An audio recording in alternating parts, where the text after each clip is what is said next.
We're the largest snacking company in the world. That everyone in the business is a leader and have a role to play. So it just naturally made sense that, my career would progress. And I wish someone had told me when I was in high school that that was an option. It's all about maintaining relationships and have such a wide array of academic backgrounds in the CCAS. A strong network of women here to help you.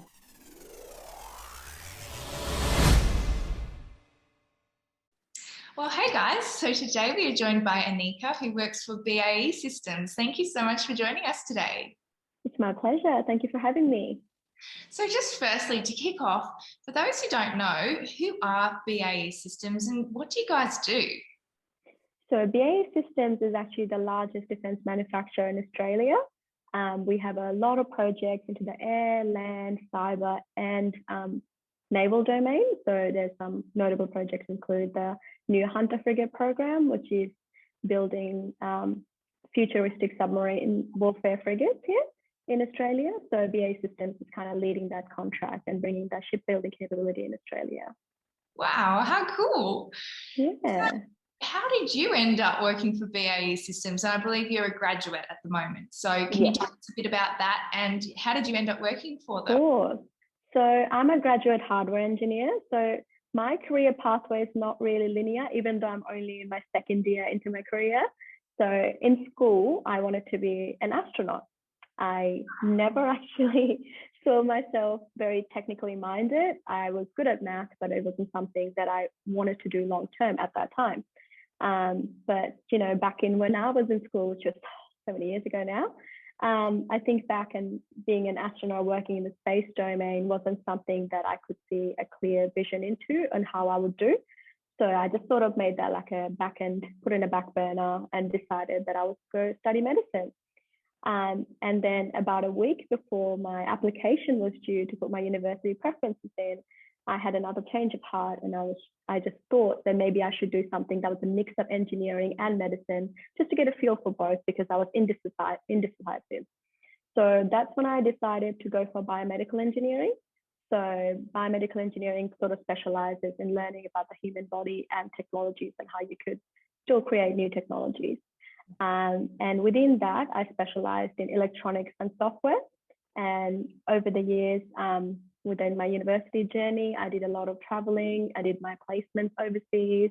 I did lots of little projects, worked with the lecturers, and sort of on my second to last year, I heard about that we are getting space capability here in South Australia, which was, again, reignited the childhood dream that I had to work in the space industry. And BAE Systems Australia offered this incredible opportunity to get involved in the aerospace domain. And I wanted to get some hands-on experience and from right here in the home, and I've never looked back. How amazing. That sounds so cool. Like you would never think, and South Australia, it's a pretty small state too, and BAE Systems, a lot of people probably haven't heard of them, and to be doing all this super cool stuff. I mean, I guess like it would be awesome for you to have known about this while you're at high school. Of course. But I did space camps and stuff when I was in school because in Melbourne, because I just wanted to meet astronauts and I wanted to see what it was like.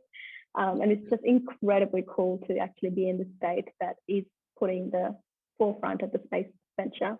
Yeah. So what subjects did you study at school that you think have helped you now in your career? Well, this goes without saying, but math will always come in handy, no matter what engineering, science pathway you sort of go into.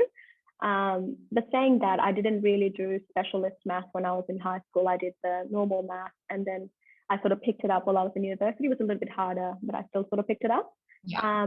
And in terms of some other skills like report writing, communication would always come in handy no matter what job you're in.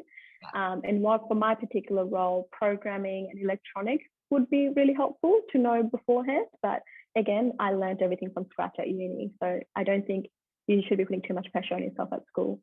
That's good to know. Really good to know. Yeah. So tell us about being a graduate at BAE Systems. What do you sort of do on a day-to-day basis? So at the moment, I'm a second year graduate.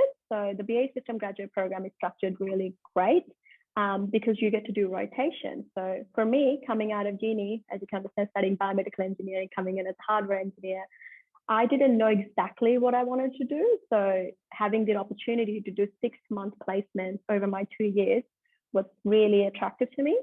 So for my last year, I was actually on an aerospace project doing data analytics, doing hardware design, which was very exciting. And then in my current rotation, I'm actually in the naval space.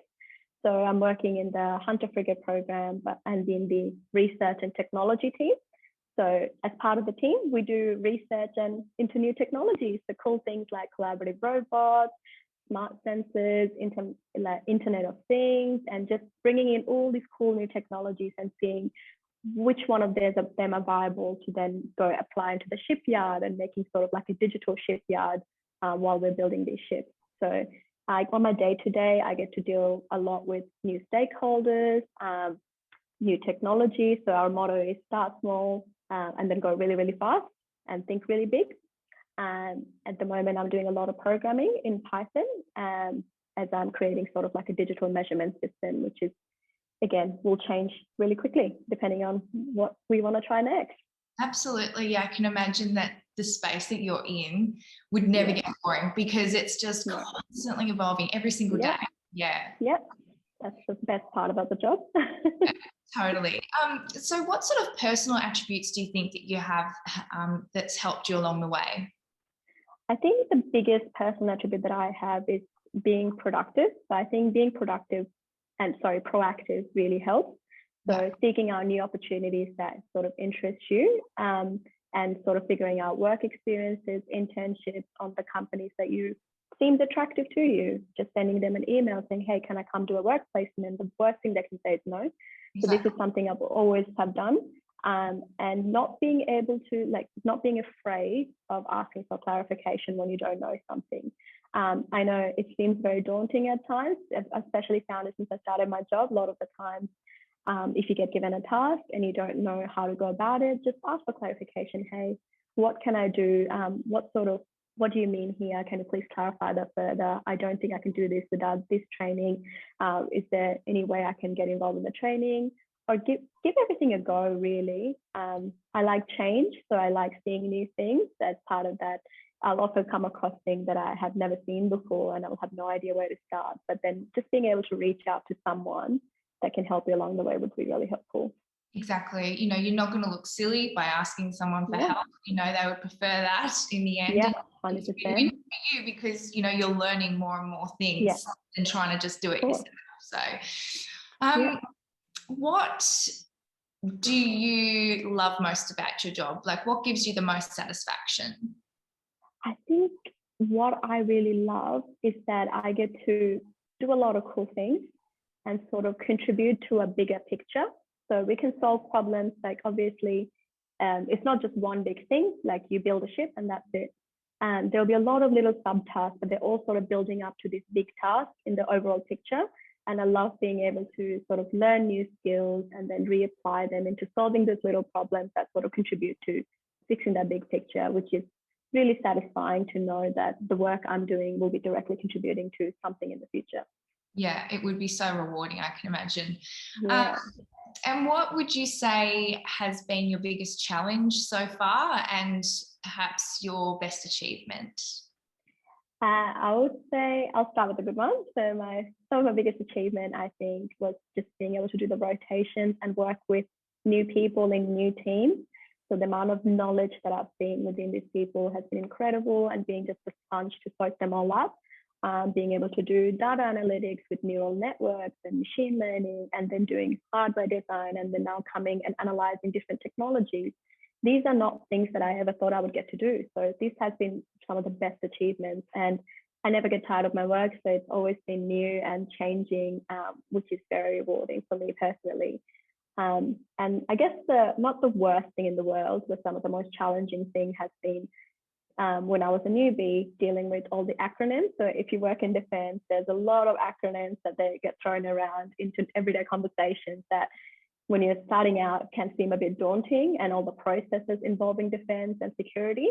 But once you're in that, you sort of get used to it, and it's not as much of a trouble anymore, and you sort of just adapt to the new way of thinking. Yeah. Oh, amazing. What advice would you give to students out there who are watching right now, thinking back to when you were at high school? What advice do you wish you received from yourself? Yeah, I think, personally, I would say it is completely okay to not know what you want to do. I know there's a lot of pressure on us when we're in high school to make the right decision so we don't waste time. And it feels like it's just never ending. And you may not be sure. Like, I changed my mind so many times, like, you know, from astronaut to medicine to biomedical engineering to now hardware engineering. I never saw this career pathway for myself, and it may change more in the future. So it's always okay to not know what you're doing, because I know it can be a lot of pressure in high school. And the unis are so flexible now. You can always change degrees. You can mix a lot of degrees as well. I know people that had mixed teaching with engineering, law with engineering, because they couldn't decide what to do between them. A little bit like myself with medicine and engineering. So there's a lot of options out there. And I'm sure if you do a bit of research into it, you'll be able to find something that you like at that time that may change again in the future. Exactly. And I guess being a high school student, choosing those university courses, there is a lot of pressure, but maybe if you can speak to someone within, say, BAE Systems and say, look, this is what I like, this is what I'm thinking, maybe you know, can you talk to me about a few different pathways that might be available? You can sort of, think of a company that you might like to work for and then speak to them about what pathways are available. And just leading into my next question, you know, what are some of the pathways available? So I think the best way for me when I went to find out different pathways was attending university open days. That's where you find out about what the options are at uni, and a lot of the times, a lot of other companies are present there as well. So if you're interested in engineering, Engineers Australia is a really good body to keep in track of, because they do a lot of career fair events that you can attend and directly speak to these employers, because often it can be really hard to know how you're going to find an employer in a specific area without knowing where to start. So attending some of these fairs would be a really good way to go. There's pathways through trades at TAFE, so you don't have to come to uni, you can go through trades apprenticeship as well. And there's within universities, there's a lot of degrees available. If you're curious, just look up the uni that you want to go to, or look up the general degree and just sort of read through the course rules to get an understanding of what sort of topics that you might end up doing, and some testimony from previous students. But bottom line is attend as many different things as you can, such as open days and career fairs. Yeah, and like you were saying earlier, you always were putting your hands up for work experience and you know, placements and things like that, which I guess would help too. So if students are listening and they'd like to find out more about BAE Systems, where should they head? They should head to baesystems.com. So if you Google it, you'll have the website come up. Again, you can also attend to different Engineers Australia events that BAE will attend at, such as Career Fair, if you want to directly speak to a graduate or someone that's been working in the industry. Yeah, perfect. Well, thank you so much for your time today. We really appreciate it. Okay. Thank you for having me.